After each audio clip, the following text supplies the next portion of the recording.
Is there an actual troll under there? I want them to be able to go down there because there's somebody like a hermit or something. Yeah. In the shadow of St. Alvar's Bridge, in a damp cave, lives the hermit. The hermit is said to have secret knowledge of the world, but is mad, touched by the chaos powers. This old sorcerer. Yeah. Oh, like a drainage tunnel or something. Yeah. This old sorcerer keeps to himself, hates strangers, but might be swayed with bribes or secrets. Yeah, cool. He's like an evil version of Mr. Belvedere, like a weird chaos Belvedere. Obviously, the Hermit of Underbridge is played by like Terry Gilliam, right? Okay, cool. I think that's enough locations. So what NPCs did we get here? We got Skiv. He's like in his mid 40s, I think. So let's set that out. This because they could be here a couple of sessions. So Skiv, the proprietor of Skiv's Provisions.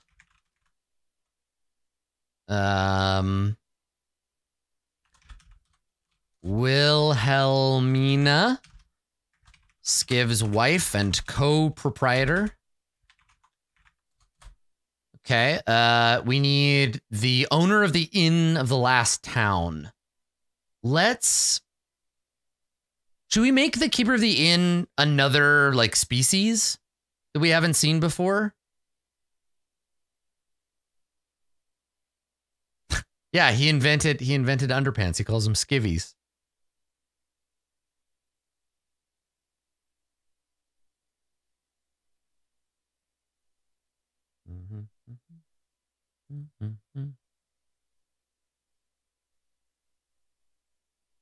Well, so a big owl, remember the religion of the God Emperor, the religion of the God Emperor is a big religion, and it's different in a lot of different places. So some people, it's like saying like Christianity is a certain way, and that's like, well, okay, but Catholicism is one way and Protestantism is a million other ways, and one Christian priest is going to have a really different interpretation of another Christian priest of the Bible, right? So like there's no such thing as a monolithic religion. And even if the book says the God Emperor declares racism as heresy, it doesn't mean that everyone follows that, right? There's lots of Christians who are like, turn the other cheek, love thy neighbor, kindness and charity. And then there are other Christians who are like, gays burn in hell. So, there's no such thing as a monolithic. Yeah, right. And our prominent GM prep priest guy is actually a pretty good guy. Yeah. I mean, like you said, the God Emperor doesn't give his blessings on the stone. Yeah, well, because the God Emperor has churches.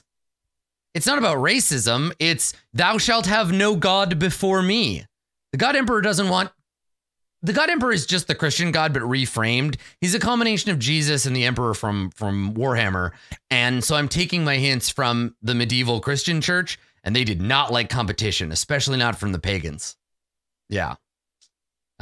Exactly. He doesn't want you worshiping at some fucking stone. Come into the church, give the nun your money, and then you won't take any chaos. That's just how it is. Yeah, he's got buildings, not dumb old rocks. All right.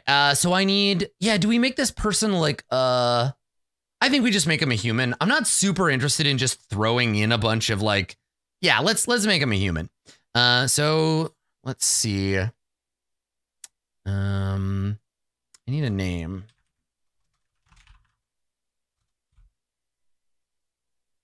Let's make one. Oh, and I want this person to be, let's have her be a lady. Lottie. Oh, Lottie's such a good name. Perfect. Lottie, the owner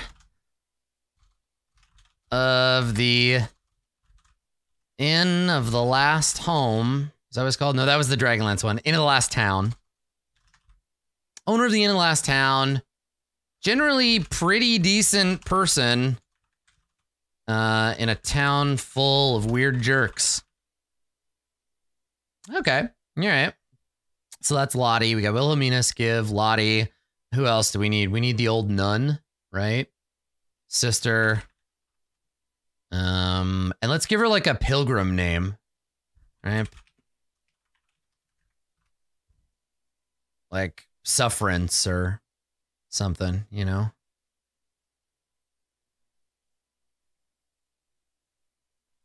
Nah, see, those aren't good.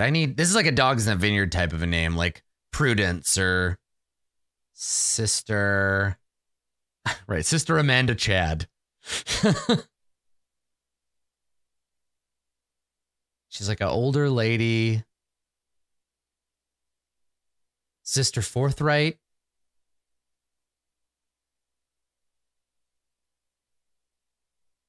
Sister. Like, it's got to be a descriptor, right? Not a name. Yeah, it's got to be like Sister Providence or something. Yeah, at least that's where I'm leaning. I like Bernice as a name, but I think Providence is pretty good. Yeah, right. Lottie, owner of the inn, generally pretty decent person in a town full of weird jerks, but they're her weird jerks.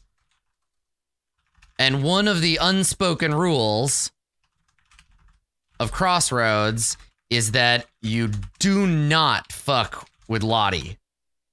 Yeah, I like that. Like the idea that she gets by because everyone in town is just like, she feeds us, she gets us drunk, and she takes care of us. You do not fuck with her. Yeah. Totally. Okay. Sister Providence, a former witch and servant of chaos, converted to the worship of the God Emperor and guardian of the what do we call it? The new church. Okay, there you go. Cool. Yeah. All right. And then, oh yeah, the hermit. The hermit's gotta have like a cool, like a like his name. He's known as the Hermit of Underbridge, but his actual name is like Hermes Trigamestus. Like he's got a Golden Dawn. Oh God, there's got to be a Golden Dawn name generator. Yes, choosing your magical name. Let's see. See, these are all like witch names and stuff. Right? Faustus Troilus Greystone. Yes. Yeah, exactly. Okay. So, Troilus, that's good. His Eminence, Troilus, something or other, Cymbeline, Troilus Mordred. This is great. Yeah, Faustus is real on the nose, right? So yeah, instead it's, yeah, His Eminence Troilus Mordred Greyshanks. Troilus Mordred Greyshanks of the infinite recursion, master of the seven, how many winds of magic? Master of 7 winds of magic. High sorcerer of the court of steel and shadows. Master of flame and ice. Like, etc., etc. Master of 7 winds, because there's one, the forbidden wind. Yeah, okay. Master of flame and ice, conjurer supreme of the court of the Fae. We already used court. Conjurer supreme of spirits ethereal. Yeah, there we go. That's his full name.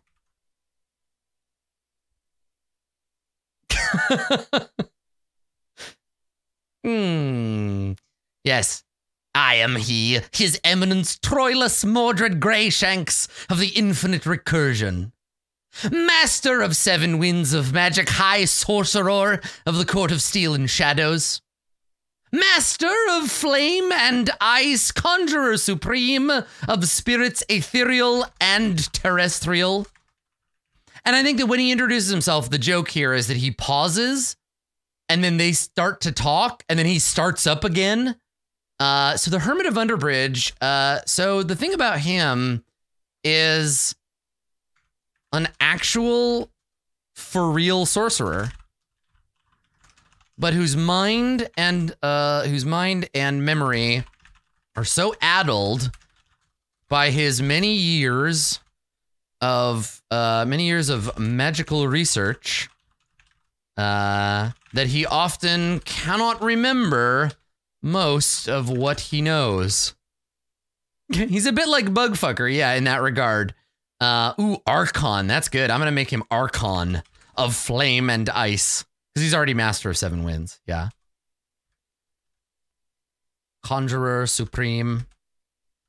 Perfect, okay. And he lives under a bridge. And scares children.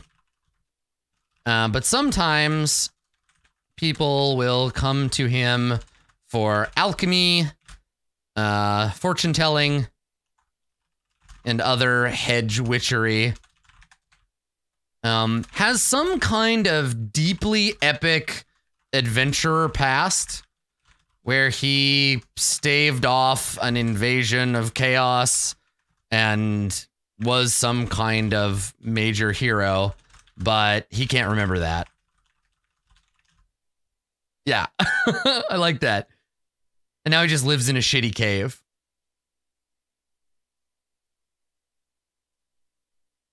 Yeah, there you go. I have paid a great price for my magic. And he makes up all kinds of like weird excuses, but he's really just an addled old man, right? I am not confused. You try existing in 17 realms at once. Yeah. Has a dog named Dipshit, who is definitely not his familiar, but who he acts like is his familiar. And that's his dog, Dipshit. Come here, Dipshit. This is my familiar. It's just like a shitty dog. Good boy. Yes. Awesome. Okay, cool. There you go. So there's the Hermit of Underbridge. We got Sister Providence, Lottie, Wilhelmina Skiv, and then any other NPCs that we need to. Well, no, the joke is that his dog's name is Dipshit and not something fancy because he thinks he's forgotten his true name, right? He thinks that Dipshit is an imp sent from hell to torment him, but he's legit just a fucking dog. Yeah. Like, I see him. He stares at me while I sleep. He is my penance for the dark prices I no longer remember having paid. Yeah, that's pretty good. Okay. All right. So that's our hermit. He might be able to give information or spells or whatever. I guess let's take a look at the NPC thing and see what I can find in terms of a nun. There we go. All right, we can get a nun, and then there's probably a sorcerer or something around here that I can use. So 13 for nuns. Here we go. There's our nun.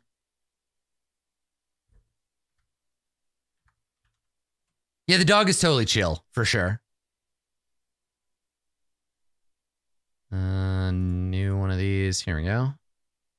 Okay.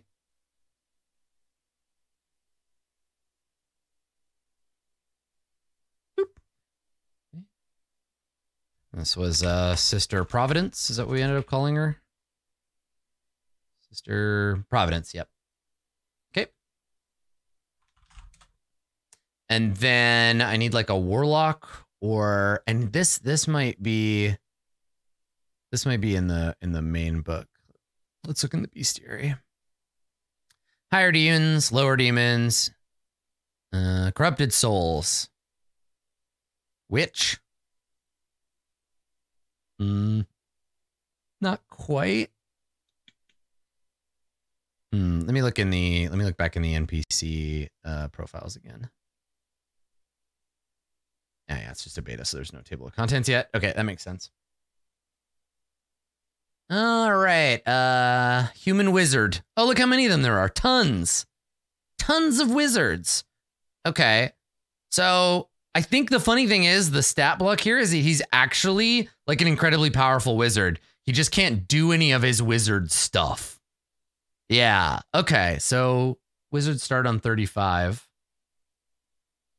Like he's like an archmage or whatever, but his brain doesn't work, so he's forgotten everything that he can do. Okay, that's an apprentice, journeyman, hierophant, hierophant master. Yeah, fuck it, let's make him a hierophant master. I mean, we don't even know if the characters are ever going to run into this guy, but screw it, right? Let's give him all the cool powers. All right. Most of the time, he can't actually cast any of his spells or do any of this stuff, but this is good to know if they ever find a way to, you know, fix his brain. Yeah, God help whoever unmuddles him.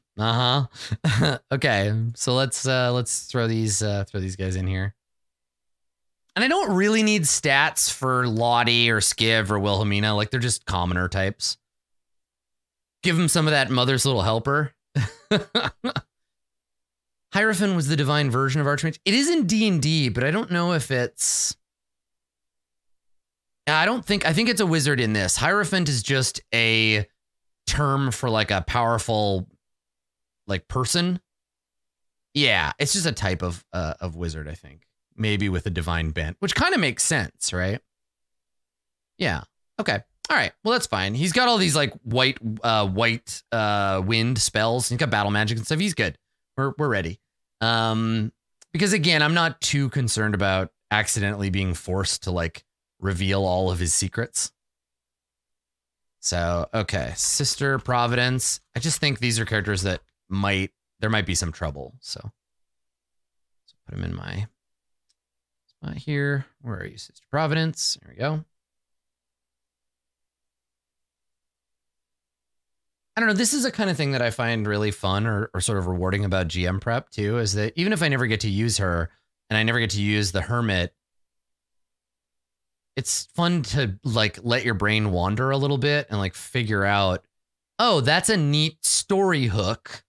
And while I might not get to use it in this campaign, I could probably reuse it for Court of Swords or Farverona, or it's the type of NPC. Yeah, if you read the adventure after you play it, you're like, what? He knew all these spells? Oh, man. Yeah, totally. I think that's great. Yeah. Okay, and then the Hermit of Underbridge. And let's drop our Hermit stat block in there and save it up. Yeah, cool. Okay. So there we go. Put them in my NPC folder. And we are good to continue. Okay. So that's Crossroads. What I need now is... Oh, we need to talk about the agent. So... Hey, Trez. Also, hi, Scumbag. Thanks for coming and hanging out. Okay, so this is an agent of... Is it personal preference to use stat blocks that make an NPC sheet? Yes. It's so much more work. Like a full character, there's so much to fill out, and I just don't have the time. My hope is that in the future, when the Roll20 version of this is updated to the compendium, that there is a separate NPC sheet with an NPC builder that you can walk through. Yeah. Please. Season 2. I know they're working on it. They're working on integrating a bunch of stuff. So yeah, it'd be nice to have that. Okay. So yeah, the agent. So we need an agent in the town of Crossroads. So this person is... Let's make them... They're an agent of the Illuminated Masters who keep an eye on things. They're pretending to be like a hobo or something, right? They're pretending to be one of these people. So let's just make some notes. An agent of the Illuminated Masters, deeply embedded in the slough, right? In the slough at Crossroads, keeping an eye and ear open for information, has, let's see, I know information, knows the PCs are coming and seeks out Mr. Belvedere to give him a mission. By all accounts, a filthy hobo type, but secretly a cool secret agent. Okay, so we need a name for this person. I just need a one word, like maybe a man's name. Let's go. Because he's going to be like dirty something or other, or like smelly, or like a descriptor like that, you know? Johnny Stinkface. Where's my usual random name generator? There it is. Okay. And I'm actually going to use I'll use all the different name generators for it. I want to give him let's look for an ambiguous name. So, okay, so Spanish, Danish, Dutch, Catalan, Portuguese. All right, give me a million names. These are fun. I don't know if you've ever seen this. Generate life story is fun too. Gives you a little more detail for like if they're a human, but I don't need that right now. Okay, so Jerry. Oh no, Jerry Jewel. Oh, that dude vapes. You know he vapes. Jerry Jewel. But I think Jerry's a good one.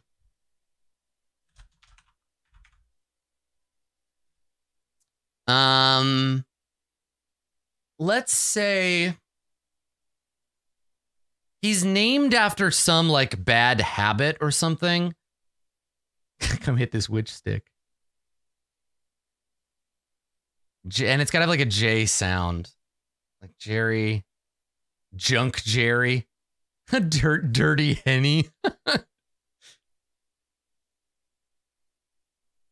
Glenn Jerry, Glenn Joss. What is he like? This is the name of his fake identity. So what does he do in the slough? Maybe he like Jerry the Grinder or something. Like he's got a wheel. Oh, he sharpens axes. Yeah, that's his thing. Jerry the Grinder.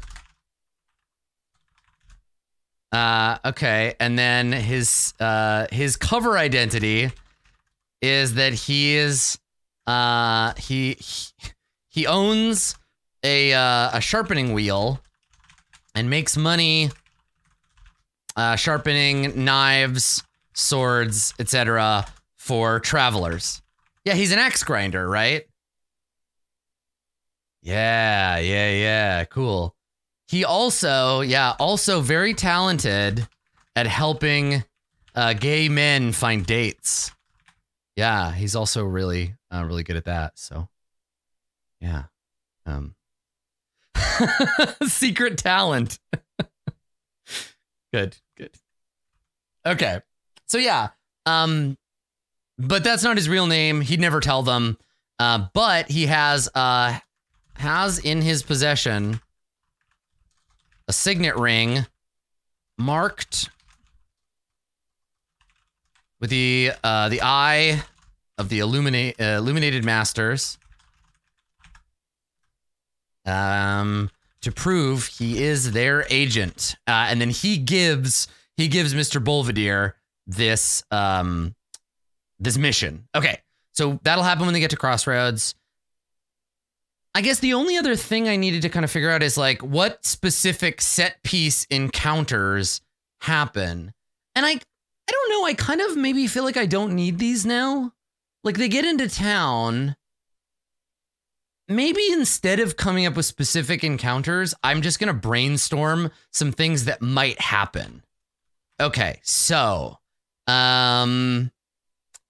what are some things that might happen in town? I'm just going to brainstorm a handful of them. If you have ideas, feel free to throw them out. We'll all brainstorm like a dozen things that might happen. So, a rowdy drunk tries to pick a fight with someone in the group. Oh, you know what, Mads? You said it as I was thinking it. It's going to be a random table. You damn right. Okay, we'll write them out here, and then I will make it a random table. That is correct. You are making a correct decision here. Okay, all right. So rowdy town drunk tries to pick a fight with someone in the group. Let's see. What else could happen?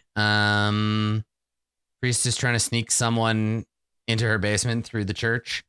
Yeah, because what was her deal again? Right, hiding people on the run. That's right. Here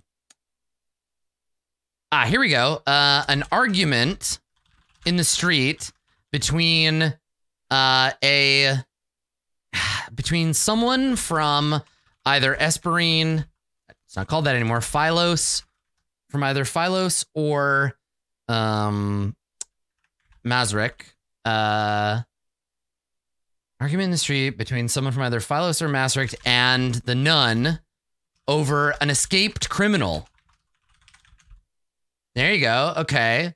A mugging, either of someone, of the PCs, right?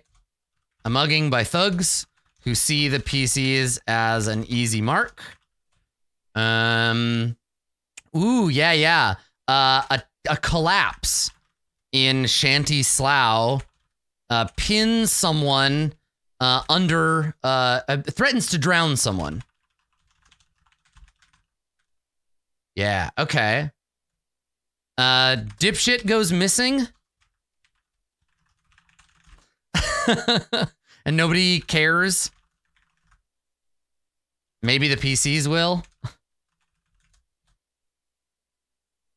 Okay. Mugging, argument, rowdy drunk. Oh, here we go. A mouthpiece for the royalists sets up on the bridge and starts spouting rhetoric.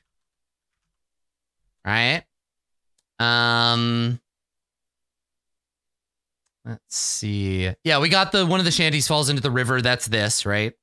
So a collapsed shanty.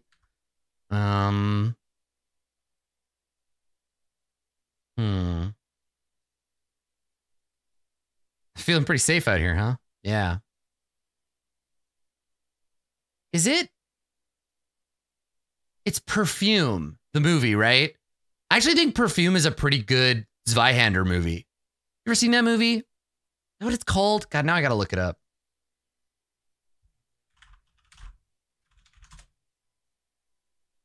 Yeah. Perfume, Story of a Murderer. Ben Whishaw is in it.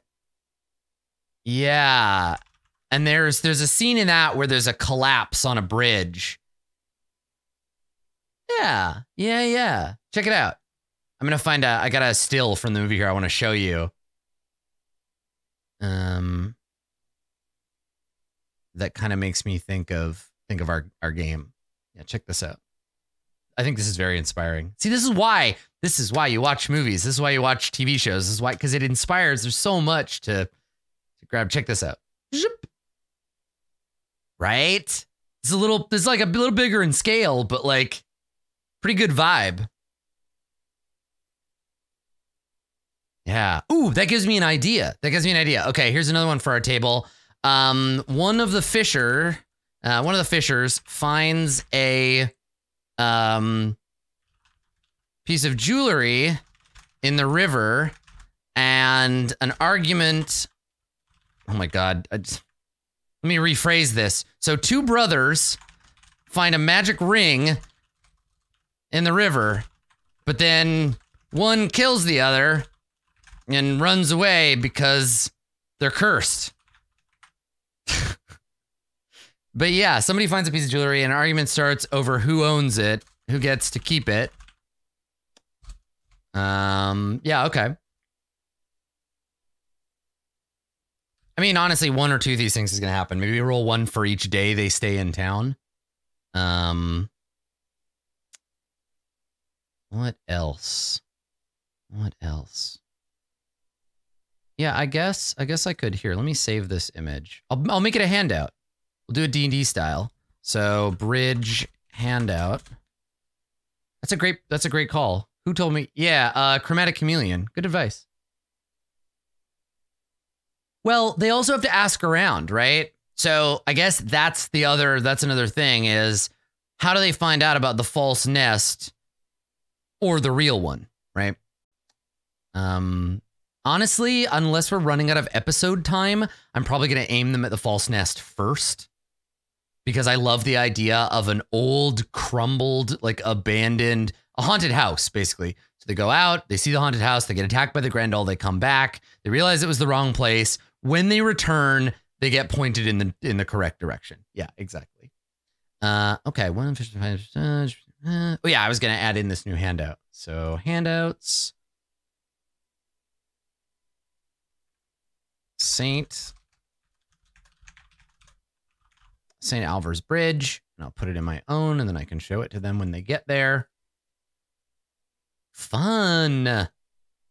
Cool. Okay. Yeah, presumably there are Hawk agents. Yeah, exactly. Yeah. Cool. Okay. So there you go. I'll try to remember I have that. If you're watching and I forget that St. Alvar's Bridge is a handout, please remind me. How am I feeling about the pacing and being able to have that number 12 finish? Good. I feel good. Yeah, we're halfway, or we will be halfway in the next episode, a little over halfway. And the way I see it, if I had to guess, and I've been wrong about this before, City of Brass, if I had to guess, this is kind of what I would expect, right? That it would be this ends the next episode. So this is like 6 here. Crossroads finishes 6. Episode 7 and maybe 8 in Crossroads. 9 is the trip to the false nest and back.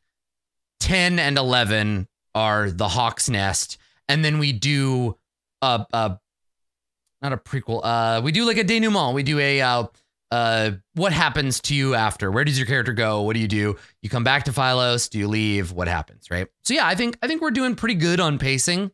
There might be some places we have to push fast or slow down, but yeah, I'm good. Yeah, I saw somebody commenting about the map during the last episode, and I was pretty excited about that. Thank you for noticing. Cool. All right. So I only do these because I can't fucking draw maps to save my life. So all I need to know is what's connected to what. It's a start. Somebody could turn this into a real map without too much trouble. Okay, cool. So I think that's enough, and I'll think of some more. But let's make it a table. Let's make it into a table. Yeah, hard to argue with the shitty Adam Coble drawing. Crossroads events. All right. So event number 1, a rowdy drunk tries to pick a fight with someone in the group. Item number 2. Now I could weight these if I want some of them to be more like likely than others. I'll show you in a second. I'll make the table and then I'll show you how to adjust it.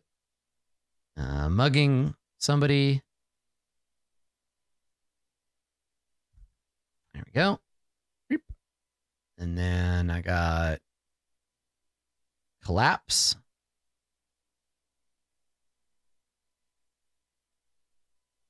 And I got dipshit going missing. Obviously, only each of these things can only happen once, but it's good to have them for inspiration. Thanks, Reagan. Here we go. Okay. Oh, hi, Remy. You are arriving just at the end of my GM prep. I'm just doing the last couple of things before I call it a night, but it's nice to see you. Thank you. Hello. Okay, so once you've got the table set up, this is kind of what I was thinking. Once I have the table set up, you can go in and you can nudge some of them up or down in terms of their weight, how likely you are to roll them. So like, I think a rowdy drunk is probably got a weight of 3, right? And then an argument, chance it's got a 1. A mugging, definitely a 2. A collapse is a 1. Dipshit is a 1. Mouthpiece for the royalists, I think we're going to make that a 3 as well. And then the fisher finding a thing is 1. And that's our table. So when they get there, I can roll on this Crossroads events table to see what happens. And they're going to be weighted differently depending on what is more or less likely. So the way you can adapt an existing table is instead of looking at like roll a D100, you can say how many items are there on this table and how divided is that event. So yeah, we're ready to go. All right. Weather, Crossroads, we got our fortune dice or our fortune points.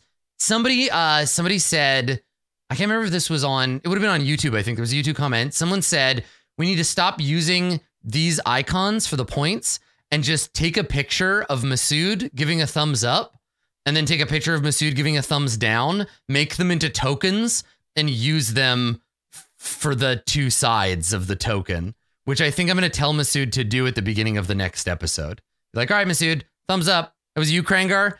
Nice. Good. It's a good move. I shared it in our we have a Discord where we keep all the links and our conversations and stuff. And I shared it in the fan feedback channel and everybody thought it was great. So thank you for that. Cool. Okay. Do we need to do anything else? I guess I just need to copy my notes over. So close these up. Let's add in a new handout. And this is GM Prep episode 6+. It is in my journal, and I just need to go here and copy all this stuff over. This campaign has proved to be really fun. I hope if you've been watching it that you're enjoying it too, but like it feels to me like there's a little bit of like Burning Wheel vibe to it that makes me really happy, but also it's got that gritty Warhammer-y feel. Like I feel like it feels like a real Zweihander game, and I'm having a really fun time GMing it.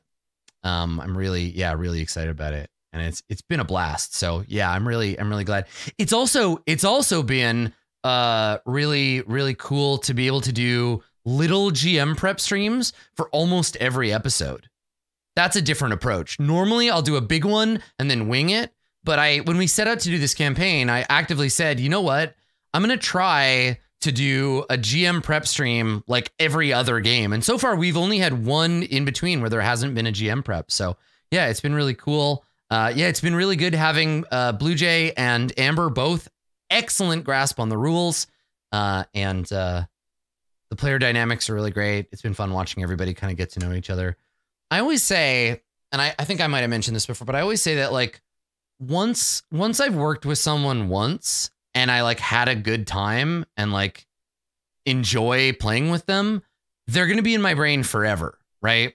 Like after Masood and I did the first couple episodes of Jace Beller and Must Die. And this is true of Masood, Carlos, TK, and Katie May. It's just that Masood was the one that had time and availability to join this. But once I've done one good campaign with them, usually I'm like, yeah, I will play just about anything with you that fits. And so for me, what's been fun is this is my first full mini series, like non-one shot that I've produced. I picked the cast. I worked out the sponsorship myself. I did all the graphics myself, like literally everything about the show, aside from the player's performance and designing the game, is something that I've done. So I've really been enjoying that. And it's nice getting to do all this work and then have it pay off with a cool show. I think when we get to the end of it, I'm going to be pretty proud of what we've made. So thank you for both making it possible and for supporting it, for coming and hanging out and doing the thing, whether it's the GM prep or the show or both. It's awesome. Farisar, once you have a finished version of that drawing that you showed me the sketch of, or one that you want me to show the cast, send it my way because I want to show them. I want to be able to show it off. I know it's not done yet, but you let me know. It'd be a really cool thing to be able to reveal when the character that you're drawing shows up. That'd be super cool. I'd love to have it for that. So cool. All right. So that's it for GM prep. I am ready for our next episode. Thank you as always for all of your help. And if you're curious about the game, go and check out Zweihander. Go check out the RPG. There's some other actual plays out there. I know they're working on supplements. Can I tell you a secret? Do you want to know a secret? What day is it today? Wednesday. So I got a message. I got a text message from Daniel during the last show, and he said, "Hi Adam, loving the show as always. Something in the episode has inspired me, and I've made some new rules. They should be ready for you to share for the next episode." So this will be our second official thing that gets added to the sort of grim and perilous library because of the campaign. Daniel has been so cool to work with. It's really cool. Yeah. So yeah, keep an eye out for that. Next episode, we should have kind of like the corpse trader stuff. We should have something new to throw at you. It'll likely be in the same model where it's like if you get it during the 24 hours since it's released, then it'll be free. And then I think it'll be like $1 or $2 after that. I don't know how intensive it is, but another reason to come and check it out. You can get a free supplement. That's it for me for now. I will see you Monday night, 5 p.m. Pacific, for more of this. Thanks for coming, everybody. See you next time.